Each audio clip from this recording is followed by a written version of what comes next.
ಮೊಟ್ಟ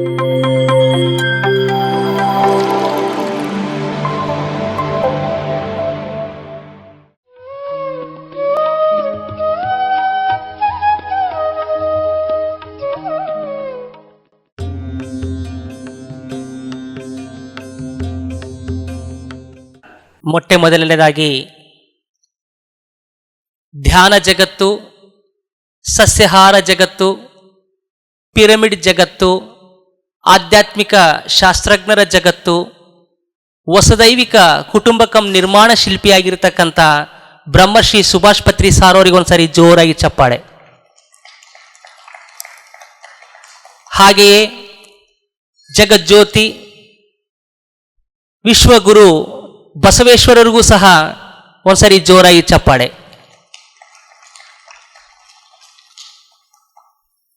ನನ್ನ ಹೆಸರು ಲಿಂಗನಗೌಡ ಅಂತ ಹೇಳ್ಬಿಟ್ಟು, ನಂದು ಬಳ್ಳಾರಿಯಿಂದ ಒಂದು 30 ಕಿಲೋಮೀಟರ್ ದೂರದಲ್ಲಿರ್ತಕ್ಕಂಥ ಒಂದು ಪುಟ್ಟ ಹಳ್ಳಿ ಹಡ್ಲಿಗಿ ಗ್ರಾಮ, ಅಲ್ಲಿ ನಾನು ಹುಟ್ಟಿರ್ತಕ್ಕಂಥವನು. ಈ ಒಂದು ಅದ್ಭುತವಾದಂತಹ ಧ್ಯಾನ ಪ್ರಪಂಚಕ್ಕೆ 2002ರಲ್ಲಿ ನಾನು ನಮ್ಮ ಬಳ್ಳಾರಿಯಲ್ಲಿರುವಂತಹ ಪತಂಜಲಿ ಪಿರಮಿಡ್ ಧ್ಯಾನ ಕೇಂದ್ರದ ಮುಖಾಂತರವಾಗಿ ಈ ಒಂದು ಧ್ಯಾನ ವಿದ್ಯೆಯನ್ನು ನಾನು ಕಲಿತುಕೊಂಡಿದ್ದೇನೆ. ನಿರಂತರವಾಗಿ 23 ವರ್ಷಗಳಿಂದ ನಾನು ಈ ಒಂದು ಅದ್ಭುತವಾದಂತಹ ಧ್ಯಾನವನ್ನು ಪ್ರತಿದಿನ ಮಾಡುತ್ತಾ, ಮತ್ತು ಸಾವಿರಾರು ಜನರಿಗೆ, ಲಕ್ಷಾಂತರ ವಿದ್ಯಾರ್ಥಿಗಳಿಗೆ ಈ ಒಂದು ಧ್ಯಾನವನ್ನು ನಾನು ಹೇಳ್ತಾ ಬಂದಿದ್ದೇನೆ. ಮುಖ್ಯವಾಗಿ ಈ ಒಂದು ಉತ್ತರ ಕರ್ನಾಟಕದ 15 ಜಿಲ್ಲೆಗಳಾದ್ಯಂತ ನಾನು ಶಾಲಾ ಕಾಲೇಜುಗಳಲ್ಲಿ ತಿರುಗಾಡಿ ಈ ಒಂದು ಧ್ಯಾನ ವಿದ್ಯೆಯನ್ನು ಹೇಳಿಕೊಟ್ಟಿದ್ದೀನಿ 2005, 6, 7ರಲ್ಲಿ. ಆ ಸಮಯದಲ್ಲಿ ಈ ಒಂದು ಕೂಡಲ ಸಂಗಮಕ್ಕೂ ನಾನು ಬಂದಾಗ ಈ ಒಂದು ಅದ್ಭುತವಾದಂತಹ ಸಭಾಭವನವನ್ನು ನೋಡಿ ಪತ್ರಿಜಿಯವರ ಕಾರ್ಯಕ್ರಮ, ನಮ್ಮ ಈ ಒಂದು ಧ್ಯಾನ ಕಾರ್ಯಕ್ರಮ ಇಲ್ಲಿ ನಡೆದರೆ ಎಷ್ಟು ಚೆನ್ನಾಗಿರುತ್ತೆ ಅಂತ ನಾನು ಕನಸು ಕಂಡಿದ್ದೆ. ಆ ಕನಸು ಹೋದ ವರ್ಷದಿಂದ ನನಸಾಗಿದೆ, ಮತ್ತು ಈ ವರ್ಷ ಕೂಡ ನನಸಾಗಿದೆ. ಸೊ ಮೈ ಡಿಯರ್ ಫ್ರೆಂಡ್ಸ್, ಒಟ್ಟಾರೆಯಾಗಿ ಪತ್ರಿಜಿಯವರು ಈ ಭೂಮಿಗೆ ಬಂದಂತಹ ಮಹಾನ್ ಪುರುಷರಲ್ಲಿ, ಅವತಾರ ಪುರುಷರಲ್ಲಿ ಒಬ್ಬರು. ಅವರ ಒಂದು ಸಾಂಗತ್ಯವನ್ನು ಸುಮಾರು ಒಂದು 22 ವರ್ಷ ಅವರ ಜೊತೆಯಲ್ಲಿ ಜೀವಿಸುವುದಕ್ಕೆ ಅವಕಾಶ ನನಗೆ ಬಂತು. ಅವರು ನಮ್ಮ ಕರ್ನಾಟಕಕ್ಕೆ ಬಂದಾಗಲ್ಲ, ಅವರು ಒಂದು ಪ್ರವಾಸಗಳು ಎಲ್ಲೆಲ್ಲಿರ್ತಾವೋ ಅವರ ಜೊತೆಯಲ್ಲೇ ನಾನು, ನಮ್ಮ ಮಿತ್ರರು ಎಲ್ಲರೂ ಸೇರಿ ಅವ್ರ ಜೊತೆಯಲ್ಲೇ ಹೋಗ್ತಾ ಇದ್ವಿ. ಆ ಕಾರ್ಯಕ್ರಮಗಳಲ್ಲಿ ಪಾಲ್ಗೊಳ್ತಾ ಇದ್ವಿ. ಸಾರ್ ಜೊತೆ ಎಷ್ಟು ಒಡನಾಟ, ಎಷ್ಟೋ ಅವರ ಒಂದು ಜ್ಞಾನ, ಎಷ್ಟೋ ಆನಂದ, ಎಷ್ಟೋ ಸಂತೋಷವನ್ನು ನಾವು ಅವರ ಜೊತೆಯಲ್ಲಿ ಹಂಚ್ಕೊಂಡಿದ್ದೀವಿ. ಅವರು ನಮ್ಮನ್ನು, ಯಾಕಂದರೆ ನಾವು ಭಾಳ ಚಿಕ್ಕ ವಯಸ್ಸಿನಲ್ಲಿ ನಾವು ಧ್ಯಾನಕ್ಕೆ ಬಂದಿದ್ದೀವಿ. ಅಂದರೆ ನಾನು ಧ್ಯಾನಕ್ಕೆ ಬಂದಾಗ ನನ್ನ ವಯಸ್ಸು ಅವಾಗ 19 ವರ್ಷ, ನನ್ನ ವಯಸ್ಸು 19 ವರ್ಷ.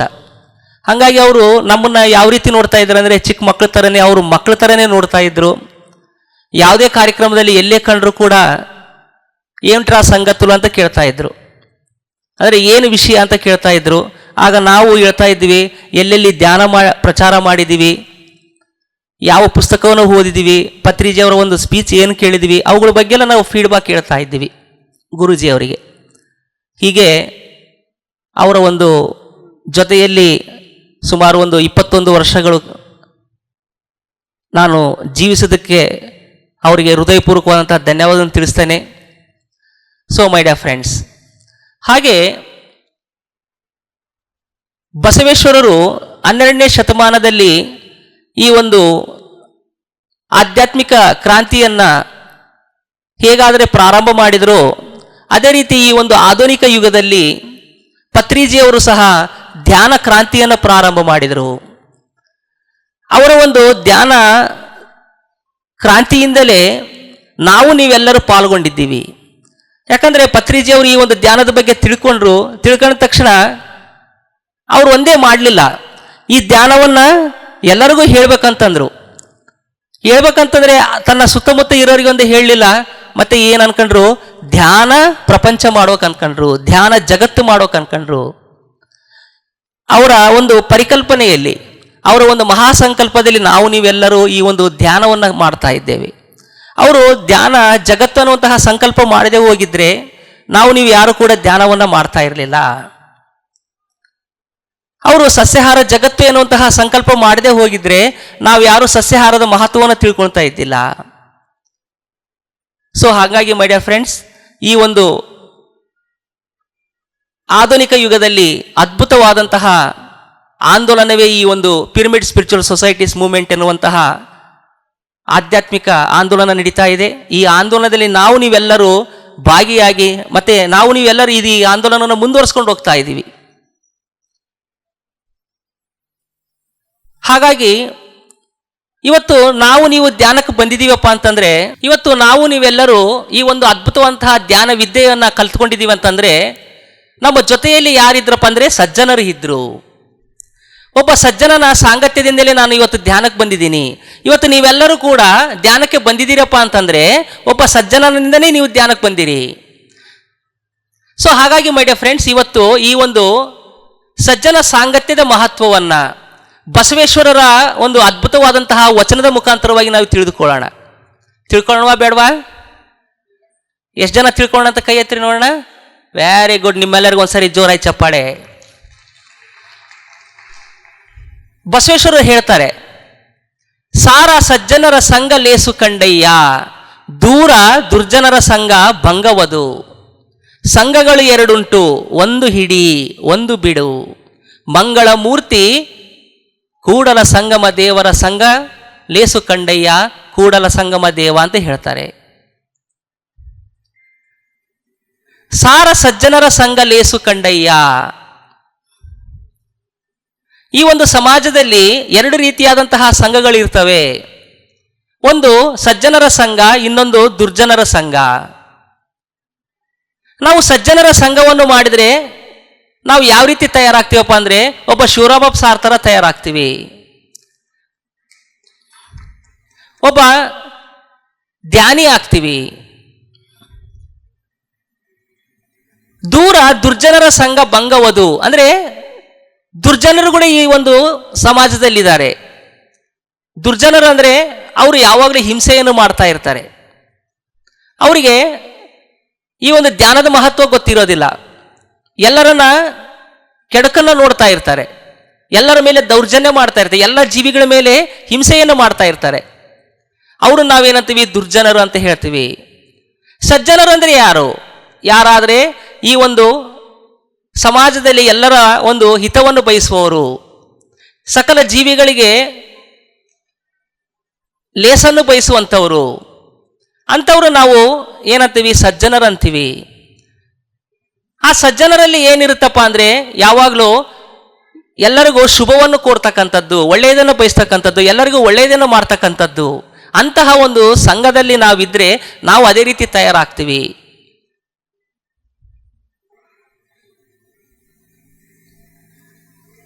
ನಾವು ದುರ್ಜನರ ಒಂದು ಸಂಘ ಮಾಡಿವಿ ಅಂದ್ರೆ ಅವರ ಒಂದು ಸ್ನೇಹ ಮಾಡಿದೀವಿ ಅಂತಂದ್ರೆ ನಾವೆಲ್ಲರೂ ದುರ್ಜನರೇ ಆಗ್ತೀವಾಗ್ಲಿ. ಆದರೆ ಯಾವಾಗಾದರೆ ಸಜ್ಜನರ ಸಂಘವನ್ನು ಮಾಡಿದರೆ ಇಂಥ ಒಂದು ಅದ್ಭುತವಾದಂತಹ ಧ್ಯಾನ ವಿದ್ಯೆ ನಮಗೆ ಗೊತ್ತಾಗುತ್ತೆ, ಅದ್ಭುತವಾದಂತಹ ಆಧ್ಯಾತ್ಮಿಕ ಜ್ಞಾನ ನಮಗೆ ಸಿಗುತ್ತೆ. ಇಂತಹ ಒಂದು ಸಜ್ಜನರ ಸಂಘವನ್ನು ಮಾಡಿದರೆ ಎಂತೆಂಥೋ ಅದ್ಭುತವಾದಂಥ ವಿಷಯಗಳು ನಮಗೆ ಗೊತ್ತಾಗ್ತವೆ. ಮಂಗಳ ಮೂರ್ತಿ ಕೂಡಲ ಸಂಗಮ ದೇವರ ಸಂಘವೇ ಲೇಸು ಕಂಡಯ್ಯ ಅಂತ ಹೇಳ್ತಾರೆ ಇನ್ನೊಂದು ಸಾಲಿನಲ್ಲಿ. ಮಂಗಳ ಮೂರ್ತಿ ಅಂದರೆ ಏನು ಅಂದರೆ ಯಾರಾದರೆ ಎಲ್ಲರ ಒಂದು ಶುಭವನ್ನು ಕೋರುವಂಥವರು ಅವರನ್ನ ಮಂಗಳ ಮೂರ್ತಿ ಅಂತ ಹೇಳ್ತಾರೆ. ಎಲ್ಲರಿಗೆ ಲೇಸನ್ನು ಬಯಸುವಂಥವರು ಮಂಗಳ ಮೂರ್ತಿ ಅಂತ ಹೇಳ್ತಾರೆ. ಸೊ ಒಟ್ಟಾರೆಯಾಗಿ ಮೈ ಡಿಯರ್ ಫ್ರೆಂಡ್ಸ್, ಇವತ್ತು ನೀವು ಧ್ಯಾನಕ್ಕೆ ಬಂದಿದ್ದೀರಿ ಅಂತಂದ್ರೆ ಒಬ್ಬ ಸಜ್ಜನ ಸಾಂಗತ್ಯದಿಂದಲೇ.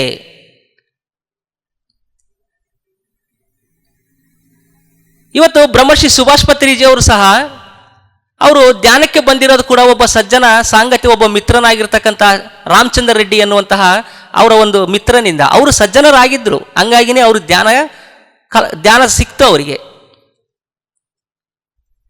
ಹಾಗಾಗಿ ಮೈ ಡಿಯರ್ ಫ್ರೆಂಡ್ಸ್, ನಾವೆಲ್ಲರೂ ಈ ಒಂದು ಪಿರಮಿಡ್ ಸ್ಪಿರಿಚುವಲ್ ಸೊಸೈಟಿ ಮೂವ್ಮೆಂಟ್ನಲ್ಲಿ ಸಜ್ಜನ ಸಾಂಗತ್ಯಕ್ಕೆ ಮಹತ್ವವನ್ನು ಕೊಡ್ತೀವಿ.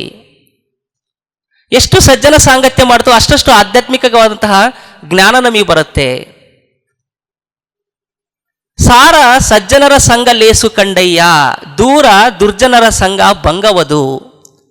ಸಂಘಗಳು ಎರಡುಂಟು, ಒಂದು ಹಿಡಿ ಒಂದು ಬಿಡು.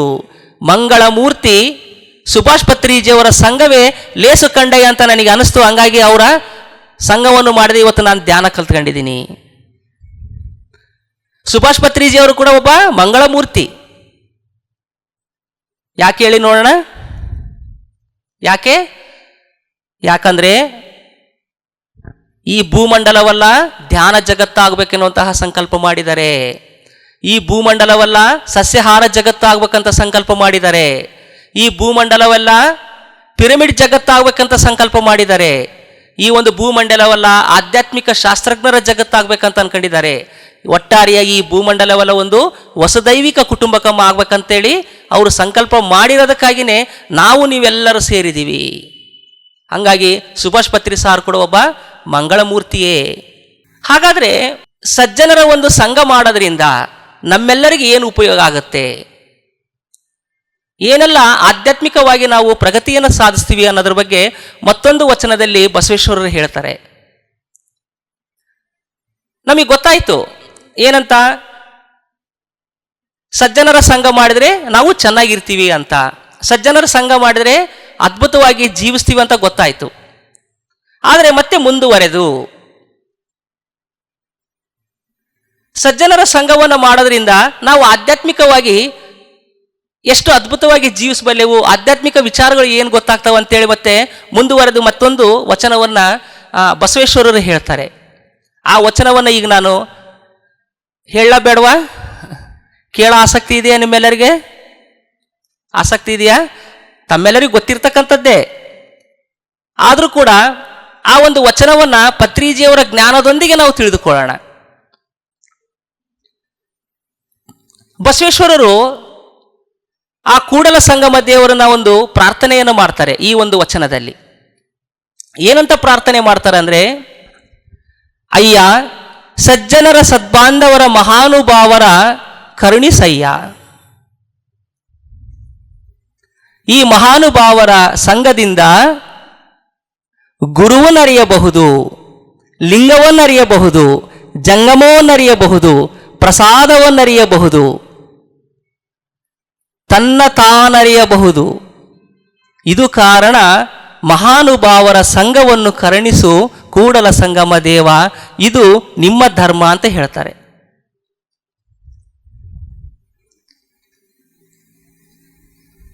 ಈ ವಚನ ಅರ್ಥ ಆಯ್ತಾ ನಿಮಗೆ?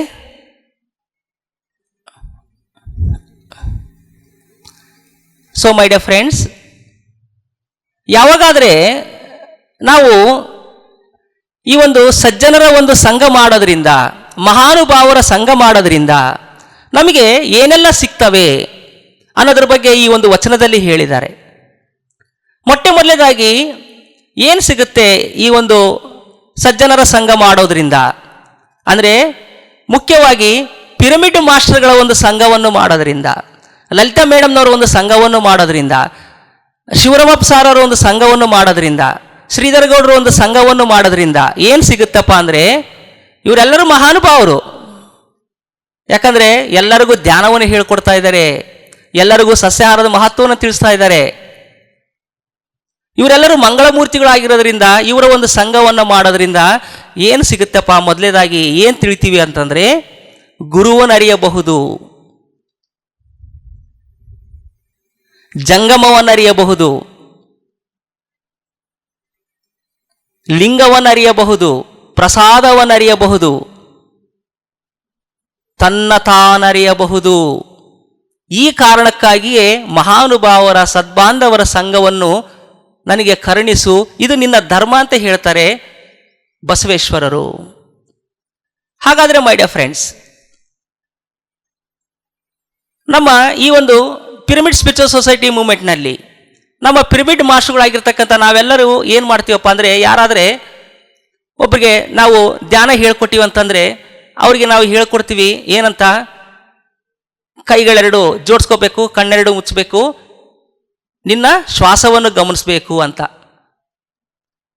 ಅವನಿಗೆ ಗೊತ್ತಾಗುತ್ತೆ, ಓ ಶ್ವಾಸ, ಅವನಿಗೆ ಶ್ವಾಸ ಐತೆ ಅನ್ನೋದು ಕೂಡ ಗೊತ್ತಿರ್ತತೆ, ಆದರೆ ಅದು ಹೆಂಗ ಆಡ್ತಾ ಇರ್ತದಂತ ಗೊತ್ತಿರೋದಿಲ್ಲ. ನಾವು ಹೇಳ್ತೀವಿ, ನೋಡಪ್ಪ ನೀನು ನಿನ್ನ ಶ್ವಾಸವನ್ನು ನೀನು ಗಮನಿಸು, ಆ ಶ್ವಾಸವೇ ಗುರು ಅಂತ ಹೇಳ್ತೇವೆ. ಅವನು ಆ ಒಂದು ಗುರುವನ್ನ ತಿಳ್ಕೊಂಡೇ ಇಲ್ಲವಾಗ, ಎಸ್ ಆರ್ ನೋ ಮಾಸ್ಟರ್ಸ್? ಇವಾಗ ನಾವೆಲ್ಲರೂ ನಮ್ಮ ಗುರು ಅಂದರೆ ಯಾರಂತ ಹೇಳ್ತೀವಿ ನಾವು? ಪಿರಮಿಡ್ ಮಾಸ್ಟರ್ಗಳು, ನಮ್ಮ ಪಿರಮಿಡ್ ಮಾಸ್ಟರ್ಗಳಾಗಿರ್ತಕ್ಕಂಥ ನಾವೆಲ್ಲರೂ ಏನಂತ ಹೇಳ್ತೀವಿ? ನಮ್ಮ ಶ್ವಾಸವೇ, ನಮ್ಮ ಶ್ವಾಸವೇನು? ನಮ್ಮ ಶ್ವಾಸ ಏನು? ಗುರುವನ್ನ ತಿಳ್ಕೊಂಡ್ರೆ ಇಲ್ವಾ? ಯಾರಿಂದ ತಿಳ್ಕೊಂಡ್ರೆ ಅಂದರೆ ಮಹಾನುಭಾವರ ಸಂಘದಿಂದ. ಇದನ್ನೇ ಬಸವೇಶ್ವರರು ಹೇಳ್ತಾರೆ, ಮಹಾನುಭಾವರ ಸಂಘದಿಂದ ಗುರುವನ್ನು ಅರಿಯಬಹುದು. ಬಾಹ್ಯ ಗುರುಗಳಲ್ಲ, ಪ್ರಾಪಂಚಿಕ ಗುರುಗಳಲ್ಲ. ಆ ಪ್ರಾಪಂಚಿಕ ವಿದ್ಯೆಗಳನ್ನು ಕಲಿಸುವಂತಹ ಗುರುಗಳು ಅವರು ಆ ಒಂದು ಪ್ರಾಪಂಚಿಕ ಜ್ಞಾನವನ್ನು ತಿಳಿಸ್ತಾರೆ. ಆದರೆ ಆಧ್ಯಾತ್ಮಿಕವಾದಂತಹ ಗುರು ಬೇಕು ನಮಗೆ, ಆಧ್ಯಾತ್ಮಿಕ ಜ್ಞಾನವನ್ನು ದಾರೆ ಇರುವಂತಹ ಗುರು ಬೇಕು. ಆ ಗುರುವೇ ಶ್ವಾಸ. ಪತ್ರಿಜಿಯವರು ಅದ್ಭುತವಾದಂತಹ ಈ ಒಂದು ಜ್ಞಾನವನ್ನು ನೀಡಿದ್ದಾರೆ. ಅದನ್ನೇ ಬಸವೇಶ್ವರರು ಹೇಳ್ತಾರೆ ಈ ಒಂದು ವಚನದ ಮುಖಾಂತರವಾಗಿ. ಏನಂತ? ಗುರುವನ್ನು ಅರಿಯಬಹುದು. ಯಾರಿಂದ? ಮಹಾನುಭಾವರಿಂದ. ಯಾರಿಂದ? ಪಿರಮಿಡ್ ಮಾಸ್ಟರ್ಗಳಿಂದ. ಗುರು ಅಂದ್ರೆ ಯಾರಿಗಂತ ಗೊತ್ತಾಗತ್ತೆ.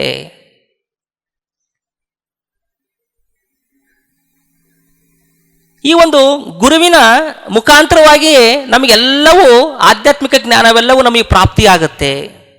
ಯಾವುದೋ ಒಂದು ವಿದ್ಯೆಯನ್ನು ಕಲಿಬೇಕಂದ್ರೆ ಒಬ್ಬ ಗುರು ಬೇಕು. ಅದು ಪ್ರಾಪಂಚಿಕ ವಿದ್ಯೆಗಳಾಗಿರಲಿ ಅಥವಾ ಆಧ್ಯಾತ್ಮಿಕ ವಿದ್ಯೆಗಳೇ ಆಗಿರಲಿ. ಈ ಆಧ್ಯಾತ್ಮಿಕ ವಿದ್ಯೆಯನ್ನು ಕಲಿಯೋದಕ್ಕೆ ಒಬ್ಬ ಗುರು ಬೇಕು. ಆ ಗುರುವೇ ಯಾರು? ಆ ಗುರು ಯಾರು? ಆ ಗುರು ಯಾರು? ಶ್ವಾಸ ಅಂತ ಹೇಳಿದ್ದಾರೆ ನಮ್ಮ ಗುರೂಜಿಯವರು. ಹಾಗಾದ್ರೆ ಈ ಒಂದು ಮಹಾನುಭಾವರ ಸಂಘದಿಂದ ಮೊದಲನೇದಾಗಿ ನಮಗೆ ತಿಳಿದು ಬರ್ತತೆ ಗುರುವು ಯಾರು ಅಂತೇಳಿ. ಆ ಗುರುವೇ ನಮ್ಮ ಶ್ವಾಸ. ಹಾಗೆ ಆ ಶ್ವಾಸವನ್ನ ಗಮನಿಸ್ತಾನೆ, ಆ ಗುರುವಿನ ಜೊತೆಯಲ್ಲಿ ಇರ್ತಾನೆ. ಆ ಗುರುವಿನ ಜೊತೆಯಲ್ಲಿ ಇದ್ದು ಅವನು ಮನಸ್ಸು ಶೂನ್ಯ ಆಗ್ತತೆ. ಶೂನ್ಯ ಆದಮೇಲೆ ಅವನು ಆತ್ಮ ಅನ್ನೋದನ್ನು ತಿಳ್ಕೊಂತಾನೆ.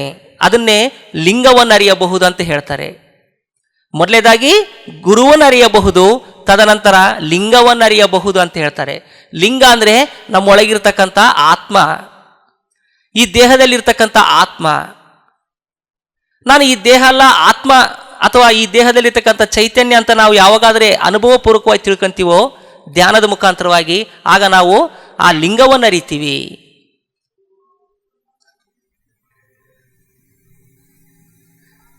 ಇನ್ನು ಅವನು ಸಾಧನೆ ಮಾಡ್ತಾ, ಅವನ ಸಾಧನೆ ಮುಂದುವರಿತಾ ಮತ್ತೆ ಜಂಗಮವನ್ನು ಅರಿತಾನೆ. ಜಂಗಮ ಅಂತಂದ್ರೆ ಈ ಒಂದು ಆತ್ಮಕ್ಕೆ ಪೂರ್ಣಾತ್ಮ ಅನ್ನೋದೊಂದು ಇರುತ್ತೆ. ಈಗ ನನ್ನ ಶರೀರ ಇದೆ, ನನ್ನ ಈ ಒಂದು ದೇಹ ಇದೆ. ಈ ದೇಹಕ್ಕೆ ಒಬ್ಬ ತಂದೆ ಇದ್ದಾನೆ. ಈ ಒಂದು ಪ್ರಾಪಂಚಿಕ ಇದರಲ್ಲಿ ನಮ್ಮ ತಂದೆ ಯಾವ ರೀತಿ ಇದ್ದಾನೋ ಅದೇ ರೀತಿ ನಮ್ಮ ಒಳಗಿರ್ತಕ್ಕಂಥ ಆತ್ಮಕ್ಕೂ ಒಬ್ಬ ತಂದೆ ಇರ್ತಾನೆ. ಆ ತಂದೆಯೇ ಪೂರ್ಣಾತ್ಮ. ಆ ಪೂರ್ಣಾತ್ಮವೇ ಜಂಗಮ. ಆ ಜಂಗಮನನ್ನು ಅರಿತಾನೆ. ಆ ಜಂಗಮನ ಅರಿಯೋದ್ರ ಜೊತೆಗೆ ಅಂದರೆ ನನ್ನ ತಂದೆ ಅಂದರೆ ಆತ್ಮ ಒಂದು ಪೂರ್ಣಾತ್ಮದಿಂದ ಒಂದು ಅಂಶಾತ್ಮ ಸೃಷ್ಟಿಯಾಗಿರ್ತತೆ. ಆ ಅಂಶಾತ್ಮವೇ ಈಗ ನಾವು ಜೀವಾತ್ಮಗಳಾಗಿ ನಾವೆಲ್ಲರೂ ಜೀವಿಸ್ತಾ ಇದ್ದೀವಿ. ಈ ಒಂದು ಜೀವಾತ್ಮದ ಒಂದು ಪೂರ್ಣಾತ್ಮ ಯಾರಂತೇಳಿ ತಿಳ್ಕೊಂತೀವಿ, ಅದನ್ನೇ ಜಂಗಮ ಅಂತ ಹೇಳ್ತಾರೆ. ಮತ್ತೆ ಮುಂದುವರಿದು ಏನು ಹೇಳ್ತಾರೆ, ಈ ಒಂದು ಮಹಾನುಭಾವರ ಸಂಘದಿಂದ ಪ್ರಸಾದವನ್ನು ಅರಿಯಬಹುದು. ಪ್ರಸಾದ ಅಂದ್ರೆ ಏನು ಹೇಳಿ ನೋಡೋಣ. ಪ್ರಸಾದ, ನಾವು ಈ ದೇಹಕ್ಕೆ ಪ್ರಸಾದ ಕೊಡ್ತೀವಿ. ಆದರೆ ಆಧ್ಯಾತ್ಮಿಕವಾಗಿ ಪ್ರಸಾದ ಅಂದರೆ ನಾವು ಧ್ಯಾನದಲ್ಲಿ ಕುಳಿತುಕೊಂಡಾಗ ಈ ಒಂದು ಪ್ರಕೃತಿಯಲ್ಲಿರುವಂತಹ ಅಪಾರವಾದಂತಹ ವಿಶ್ವಶಕ್ತಿ, ಕಾಸ್ಮಿಕ್ ಎನರ್ಜಿ, ಆ ಕಾಸ್ಮಿಕ್ ಎನರ್ಜಿನೇ ಪ್ರಸಾದ. ಈ ಒಂದು ದೇಹಕ್ಕೆ ಈ ಹೊರಗಿನ ಪ್ರಸಾದ ಬೇಕು, ಇಡ್ಲಿ ವಡೆ ಸಾಂಬಾರು ಮತ್ತು ಈ ಥರ ಉಪ್ಪಿಟ್ಟು ಇವೆಲ್ಲ ಬೇಕು. ಆದರೆ ನಮ್ಮೊಳಗಿರ್ತಕ್ಕಂಥ ಆತ್ಮಕ್ಕೆ ಪ್ರಸಾದ ಯಾವುದಪ್ಪ ಅಂದರೆ ಆ ಒಂದು ವಿಶ್ವಶಕ್ತಿ, ಆ ಒಂದು ಕಾಸ್ಮಿಕ್ ಎನರ್ಜಿ. ಆ ಕಾಸ್ಮಿಕ್ ಎನರ್ಜಿಯನ್ನು ನಾವು ತಿಳ್ಕೊಂತೀವಿ, ಆ ಒಂದು ವಿಶ್ವಶಕ್ತಿಯನ್ನು ನಾವು ತಿಳ್ಕೊತೀವಿ. ಯಾವುದರಿಂದ? ಧ್ಯಾನ ಮಾಡೋದರಿಂದ. ತಾವೆಲ್ಲರೂ ಇಲ್ಲಿ ಎಷ್ಟೋ ಜನ ಪ್ರತಿ ಧ್ಯಾನದಲ್ಲಿ ಕುಳಿತುಕೊಂಡಾಗ ಕೂಡ ನಿಮ್ಮ ಮನಸ್ಸು ಶೂನ್ಯ ಆದಾಗ ಏನಾಗುತ್ತೆ, ಈ ಒಂದು ಭ್ರಮರಂಧ್ರದ ಮುಖಾಂತರವಾಗಿ ಆ ಒಂದು ಕಾಸ್ಮಿಕ್ ಎನರ್ಜಿ ನಮ್ಮ ದೇಹದಲ್ಲಿ ಹೋಗುತ್ತೆ. ಈ ಅನುಭವವನ್ನು ಎಷ್ಟೋ ಜನ ಹೊಂದಿರ್ತೀರಿ. ಅದನ್ನೇ ಪ್ರಸಾದ ಅಂತ ಹೇಳ್ತಾರೆ. ಈ ಪ್ರಸಾದ ಸಕಲ ಜೀವಿಗಳಿಗೂ ಬೇಕು. ನಾವು ತಿಂತಕ್ಕಂಥ ಆಹಾರ ಏನೈತಲ್ಲ ಅದು ಕೇವಲ ಸ್ವಲ್ಪ ಮಾತ್ರ ಕೆಲಸ ಮಾಡುತ್ತೆ. ಆದರೆ ಎಷ್ಟೋ ಶಕ್ತಿಯನ್ನು ನೀಡ್ತಕ್ಕಂಥದ್ದು ಆ ಒಂದು ಕಾಸ್ಮಿಕ್ ಎನರ್ಜಿ. ಈ ಒಂದು ಕಾಸ್ಮಿಕ್ ಎನರ್ಜಿ ಅಥವಾ ವಿಶ್ವಶಕ್ತಿ ಅಂತ ಹೇಳ್ತಾರೆ, ಅದನ್ನು ನಾವು ಧ್ಯಾನದಲ್ಲಿ ಪಡಿತೀವಿ. ಅದೇ ಪ್ರಸಾದ. ಮೇಲಾಗಿ ಮತ್ತೆ ತನ್ನನ್ನು ತಾನು ಅರಿಯಬಹುದು. ತನ್ನನ್ನು ತಾನು ಅರಿಯಬಹುದು ಅಂದ್ರೆ ಏನು? ನಾನು ಯಾರು, ಎಲ್ಲಿಂದ ಬಂದೀನಿ, ಯಾಕೆ ಬಂದೀನಿ ಅಂತ ನಾವು ತಿಳ್ಕೊಂತೀವಿ. ಈಗ ನನ್ನ ಹೆಸರು ಲಿಂಗನಗೌಡ ಅಂತಿದ್ದೀನಿ. ನಂದು ಯಾವ ಊರು? ಬಳ್ಳಾರಿ. ಅಂದರೆ ನನ್ನ ವಿಳಾಸ ನನಗೆ ಗೊತ್ತು, ನನ್ನ ಅಡ್ರೆಸ್ ನನಗೆ ಗೊತ್ತು. ಅದೇ ರೀತಿ ನಮ್ಮೊಳಗಿರ್ತಕ್ಕಂಥ ಆತ್ಮಕ್ಕೆ ನಾವು ಆತ್ಮನೇ ಗೊತ್ತಿಲ್ಲ, ನಮ್ಮ ಆತ್ಮಕ್ಕೆ ಅದರ ಒಂದು ವಿಳಾಸನೇ ಗೊತ್ತಿರೋದಿಲ್ಲ. ಯಾವಾಗಾದರೆ ನಾವು ಈ ಒಂದು ಮಹಾನುಭಾವರ ಸಂಘದಿಂದ, ಸದ್ಬಾಂಧವರ ಸಂಘದಿಂದ ಈ ಒಂದು ಧ್ಯಾನ ವಿದ್ಯೆಯನ್ನು ಕಲಿತಾಗ ಆಗ ನಮ್ಮ ಬಗ್ಗೆ ನಾವು ತಿಳ್ಕೊಂತೀವಿ, ನಮ್ಮ ಆತ್ಮದ ಬಗ್ಗೆ ನಾವು ತಿಳ್ಕೊಂತೀವಿ. ಆತ್ಮದ ಒಂದು ಅಡ್ರೆಸ್ ಗೊತ್ತಾಗುತ್ತೆ, ಆತ್ಮದ ಒಂದು ವಿಳಾಸ ಗೊತ್ತಾಗುತ್ತೆ ಮೈ ಡಿಯರ್ ಫ್ರೆಂಡ್ಸ್. ಇದನ್ನೇ ತನ್ನನ್ನು ತಾನರಿಯಬಹುದು ಅಂತ ಹೇಳ್ತಾರೆ. ಈ ಒಂದು ಕಾರಣಕ್ಕಾಗಿಯೇ, ಯಾವ ಒಂದು ಕಾರಣಕ್ಕಾಗಿ? ಈ ಒಂದು ಮಹಾನುಭಾವರ ಸಜ್ಜನರ ಸಂಘದಿಂದ ನನಗೆ ಏನೇನು ಸಿಗ್ತವೆ? ನನ್ನ ಒಂದು ಆಧ್ಯಾತ್ಮಿಕ ಪ್ರಗತಿಗಾಗಿ. ಅಂದರೆ ಈ ಒಂದು ಗುರುವನ್ನು ಅರಿಯಬಹುದು, ಲಿಂಗವನ್ನು ಅರಿಯಬಹುದು, ಜಂಗಮನನ್ನು ಅರಿಯಬಹುದು, ಪ್ರಸಾದವನ್ನು ಅರಿಯಬಹುದು, ತನ್ನ ತಾನರಿಯಬಹುದು. ಇದು ಕಾರಣ. ಈ ಕಾರಣಕ್ಕಾಗಿಯೇ ಸಜ್ಜನರ ಸದ್ಬಾಂಧವರ ಮಹಾನುಭಾವರ ಸಂಘವನ್ನು ಕರುಣಿಸು ಕೂಡಲ ಸಂಗಮ ದೇವ, ಇದು ನಿಮ್ಮ ಧರ್ಮ ಅಂತ ಹೇಳ್ತಾರೆ ಬಸವೇಶ್ವರರು. ಪಿರಮಿಡ್ ಮಾಸ್ಟರ್ಗಳಾಗಿರ್ತಕ್ಕಂಥ ನಾವೆಲ್ಲರೂ ಸಹ 100ಕ್ಕೆ 100ರಷ್ಟು ಈ ಒಂದು ವಚನದ ಸಾರದಲ್ಲಿ ಜೀವಿಸ್ತಾ ಇದ್ದೀವಿ. ನಾವು ಯಾವ ಗುರುಗಳ ಹತ್ರ ಹೋಗೋದಿಲ್ಲ, ಯಾರು ನಮಗೆ ಆಶೀರ್ವಾದ ಮಾಡೋದಿಲ್ಲ, ಯಾರ ಶಾಪನೂ ಹಾಕೋದಿಲ್ಲ. ನಮ್ಮ ಗುರು ಯಾರಪ್ಪ ಅಂದರೆ, ನಮ್ಮ ಗುರು ಯಾರು? ನಮ್ಮ ಶ್ವಾಸವೇ. ಈ ಗುರು ಎಲ್ಲಿರ್ತಾನೆ? ಎಲ್ಲ ಒಂದು ಮಠ ಮಾನ್ಯದಲ್ಲಿರ್ತಾನ, ಎಲ್ಲಾದ್ರೂ ದೇವಸ್ಥಾನದಲ್ಲಿರ್ತಾನ, ಇಲ್ಲ ಎಲ್ಲಾದರೂ ಅರಣ್ಯದಲ್ಲಿರ್ತಾನ, ಇಲ್ಲ ಎಲ್ಲಾದ್ರೂ ಹಿಮಾಲಯದಲ್ಲಿ ಇರ್ತಾನ? ಎಲ್ಲಿರ್ತಾನೆ ಈ ಗುರು? ಶ್ವಾಸ ಏನಂತ ಗುರು ಎಲ್ಲಿರ್ತಾನೆ? ಎಲ್ಲಿರ್ತಾನೆ ಮೇಡಮ್? ನಮ್ಮ ಜೊತೆಯಲ್ಲೇ ಇರ್ತಾನೆ, ಯಾವಾಗಲೂ ಇರ್ತಾನೆ, 24 ಗಂಟೆ ಇರ್ತಾನೆ.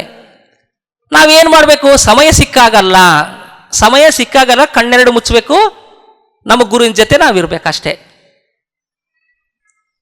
ಈ ಗುರುವಿನ ಜೊತೆಯಲ್ಲಿದ್ದರೆ ಸಾಕು, ನಿನ್ನ ಒಂದು ಆಧ್ಯಾತ್ಮಿಕ ಜ್ಞಾನವನ್ನೆಲ್ಲ ದಾರಿ ಎರಿತಾನೆ.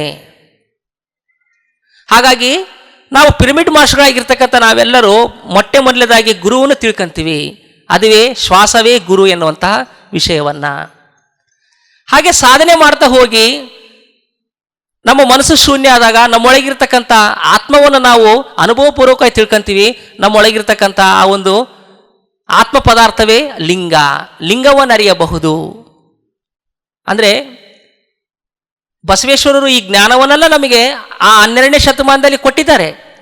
ಆದರೆ ಅದನ್ನು ಸರಿಯಾಗಿ ನಮಗೆ ಅವಗಾಹನೆ ಆಗಿಲ್ಲ. ಆ ಅವಗಾಹನೆ ಮೂಡಿಸೋದಕ್ಕಾಗಿಯೇ ಬ್ರಹ್ಮಶ್ರೀ ಸುಭಾಷ್ ಪತ್ರಿಜಿ ಅವರು ಬಂದಿದ್ದಾರೆ. ಒಟ್ಟಾರೆಯಾಗಿ ಮೈ ಡಿಯರ್ ಫ್ರೆಂಡ್ಸ್, ಈ ಒಂದು ವಚನದ ಮುಖಾಂತರವಾಗಿ ನಾವು ತಿಳ್ಕೋಬೇಕಾಗಿರೋದು ಇಷ್ಟೇ.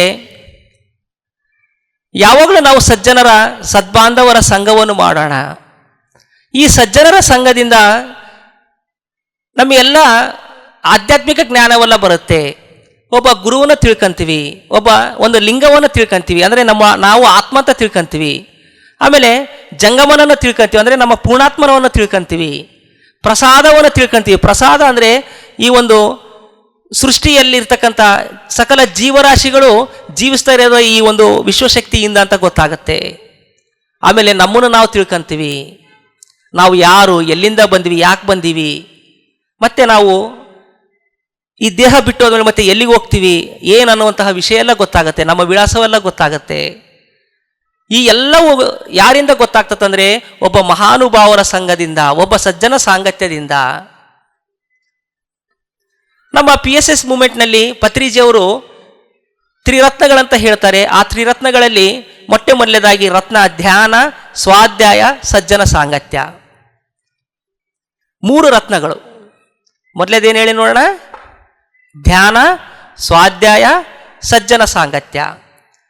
ಈ 3 ರತ್ನಗಳು ಪತ್ರಿಜಿಯವರು ಪ್ರತಿ ಕಾರ್ಯಕ್ರಮಗಳಲ್ಲಿ ಹೇಳ್ತಾ ಇರ್ತಾರೆ. ಧ್ಯಾನವನ್ನು ಮಾಡಬೇಕು, 1 ಗಂಟೆ ಧ್ಯಾನ, 1 ಗಂಟೆ ಸ್ವಾಧ್ಯಾಯ, 1 ಗಂಟೆ ಸಜ್ಜನ ಸಾಂಗತ್ಯ. ನಾವೆಲ್ಲರೂ ಇವತ್ತು ಧ್ಯಾನಕ್ಕೆ ಬಂದಿದ್ದೀವಪ್ಪ ಅಂದರೆ ಈ ಒಂದು 3ನೇ ರತ್ನ ಆಗಿರ್ತಕ್ಕಂಥ ಸಜ್ಜನ ಸಾಂಗತ್ಯದಿಂದಲೇ. ಈ ಒಂದು ಸಜ್ಜನ ಸಾಂಗತ್ಯದ ಮಹತ್ವವನ್ನು ಜಗದ್ಗುರು ಬಸವೇಶ್ವರರು ಈ ಒಂದು ಅದ್ಭುತವಾದಂತಹ ವಚನದ ಮುಖಾಂತರವಾಗಿ ನಮ್ಮೆಲ್ಲರಿಗೆ ತಿಳಿಯಪಡಿಸಿದ್ದಾರೆ. ಸೊ ಒಟ್ಟಾರೆಯಾಗಿ ಮೈ ಡಿಯರ್ ಫ್ರೆಂಡ್ಸ್, ನಾವೆಲ್ಲರೂ ಪಿರಮಿಡ್ ಮಾಸ್ಟರ್ಗಳಾಗಿದ್ದೀವಿ ಅಂತಂದರೆ ಒಬ್ಬ ಸಜ್ಜನ ಸಾಂಗತ್ಯದಿಂದಲೇ.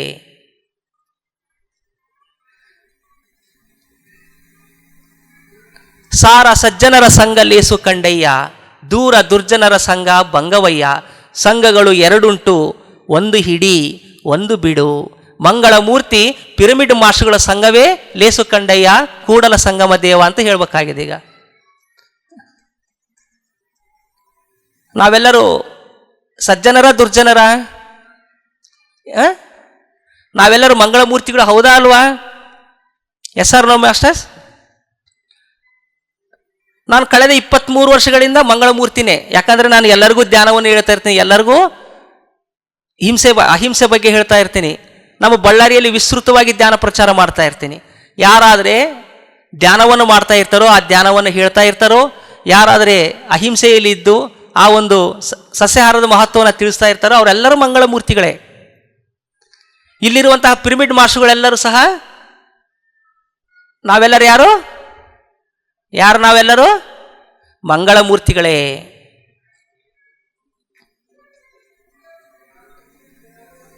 ಈ ರೀತಿಯಾಗಿ ಮೈ ಡಿಯರ್ ಫ್ರೆಂಡ್ಸ್, ಬಸವೇಶ್ವರರು ಆ ಒಂದು 12ನೇ ಶತಮಾನದಲ್ಲಿ ಇಂತಹ ಒಂದು ಅದ್ಭುತವಾದಂತಹ ವಚನಗಳ ಮುಖಾಂತರವಾಗಿ ನಮ್ಮನ್ನೆಲ್ಲ, ಆ ಒಂದು ಸಮಾಜವನ್ನೆಲ್ಲ, ಆ ಒಂದು ಸಂದರ್ಭದಲ್ಲಿ ಇರತಕ್ಕಂಥ ಎಷ್ಟೋ ಪ್ರಜೆಗಳಿಗೆ ಈ ಒಂದು ಆಧ್ಯಾತ್ಮಿಕದ ಒಂದು ಮಹತ್ವವನ್ನು, ಸಜ್ಜನ ಸಾಂಗತ್ಯದ ಮಹತ್ವವನ್ನು ತಿಳಿಸಿ ಎಷ್ಟೋ ಅದ್ಭುತವಾದಂತಹ ಒಂದು ಶರಣೆಯರ ಒಂದು ಕ್ರಾಂತಿಯೇ ಆಯಿತು. ಅದ್ಭುತವಾದಂತಹ ಒಂದು ಆಧ್ಯಾತ್ಮಿಕ ಕ್ರಾಂತಿಯೇ ಆಗೋಯಿತು. ಅದೇ ರೀತಿ ಈ ಒಂದು ಆಧುನಿಕ ಯುಗದಲ್ಲಿ ನೀವು ಎಲ್ಲರೂ ಸಹ ಈ ಒಂದು ಸಜ್ಜನದ ಸಾಂಗತ್ಯದ ಮಹತ್ವವನ್ನು ತಿಳಿದುಕೊಂಡು ಪ್ರತಿ ಪಿರಮಿಡ್ ಮಾಸ್ಟರ್ನ ಒಂದು ಸಂಘವನ್ನು ಮಾಡೋಣ. ಅವರ ಒಂದು ಅನುಭವಗಳನ್ನ ಕೇಳಬೇಕು. ಅವರು ಯಾವುದೋ ಪುಸ್ತಕ ಓದಿರ್ತಾರೆ, ಆ ಪುಸ್ತಕದ ಜ್ಞಾನವನ್ನು ತಿಳ್ಕೋಬೇಕು. ಮತ್ತು ಧ್ಯಾನವನ್ನು ಮಾಡಿ ಅವರು ಎಷ್ಟೋ ಅನುಭವಗಳನ್ನು ಹೊಂದಿರ್ತಾರೆ, ಆ ಅನುಭವವನ್ನು ಕೇಳಬೇಕು.